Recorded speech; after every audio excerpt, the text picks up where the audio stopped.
नमस्कार। जैसे भी आपको लोगों को पता है कि पिछले 20 साल से जो भारत में हर साल डेंगू के लाखों लोगों को डेंगू होता है और उसमें से हजारों लोग हैं जो हॉस्पिटलाइज होते हैं और कुछ लोगों को अपनी जान से भी हाथ धोना पड़ता है। तो डेंगू बुखार क्या है? किन लोगों को घर में इसका इलाज कर सकते हैं, किन लोगों को हॉस्पिटल की जरूरत है, और तीसरा सबसे इम्पोर्टेंट कि हम इस डिजीज को कैसे बचा सकते हैं अपने एरिया में। उन सब सवालों का जो जवाब देने के लिए हमारे साथ डॉक्टर राजेश महाजन, जो कि इन्फेक्शियस डिजीज के एक्सपर्ट हैं दयानंद मेडिकल कॉलेज लुधियाना में, इन चीजों का जवाब देंगे। तो मैं डॉक्टर राजेश महाजन को नमस्कार। देखिए, जैसे अभी बात हो रही है डेंगू की, ये एक वायरल डिजीज है कि जो कि मॉस्किटो के काटने से होती है।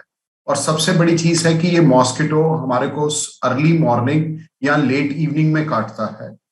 इसमें जो भी कोई हेल्दी बंदा है उसको मच्छर काटने के 4 से 10 दिन के बीच में पेशेंट्स को सिम्टम्स आ जाती हैं।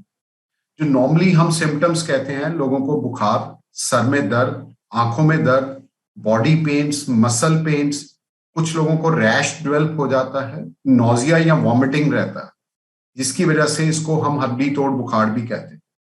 कुछ वार्निंग साइंस हैं जिसमें कि हमारे को अगर वार्निंग साइन है तो हमारे को इमीडिएट हॉस्पिटलाइजेशन या डॉक्टरी हेल्प की जरूरत है। वो वार्निंग साइंस में हम कहते हैं अगर किसी को स्वीयर एब्डोमिनल पेन हो, वॉमिटिंग्स परसिस्ट करती रहे, ब्लीडिंग हो माउथ या नोज में से, या उल्टी में खून आ जाए, या किसी को सांस लेने में दिक्कत हो, घबराहट हो, या अगर किसी ने कोई टेस्ट करवाए हैं तो उसमें प्लेटलेट काउंट्स लो हो जाएं, तो हम कहते हैं कि उन लोगों को इमीडिएट डॉक्टरी हेल्प की जरूरत है। कभी भी जब टेस्टिंग की जाती है, आमतौर पे जो गवर्नमेंट ऑफ इंडिया की तरफ से है, हमारा एक एंटीजन टेस्ट है जो कि पहले 5 दिन में करना चाहिए, और एक एंटीबॉडी टेस्ट है जो कि अगले हफ्ते के बाद किया जाता है। प्लेटलेट टेस्टिंग जो है, इसके लिए कोई गाइडलाइंस नहीं है, और ये आपको खुद अपने आप डेली करवाने की जरूरत नहीं है या सुबह शाम करवाने की जरूरत नहीं है। ये आप अपने सिर्फ डॉक्टर की सलाह के साथ ही प्लेटलेट करें। अगर किसी को एक बार डेंगू हो जाता है तो हमने उसके बाद क्या करना है, उसमें सबसे जरूरी चीज है कि पेशेंट रेस्ट करे। पैरासिटामोल की गोली बुखार के लिए लेनी है। एस्प्रिन और इबुप्रोफेन और अदर पेन किलर जो है वो हमारे को अवॉइड करने चाहिए। पीने वाली चीजें जिसमें कि जो घर में बनाने वाले पदार्थ हैं, जैसे हम नींबू पानी, स्कंजवी, लस्सी वगैरह, ये बहुत ज्यादा लेने चाहिए। और अगर किसी को प्लेटलेट्स कम है या कोई कॉम्प्लिकेशन है तो इमीडिएट हॉस्पिटलाइजेशन करनी चाहिए।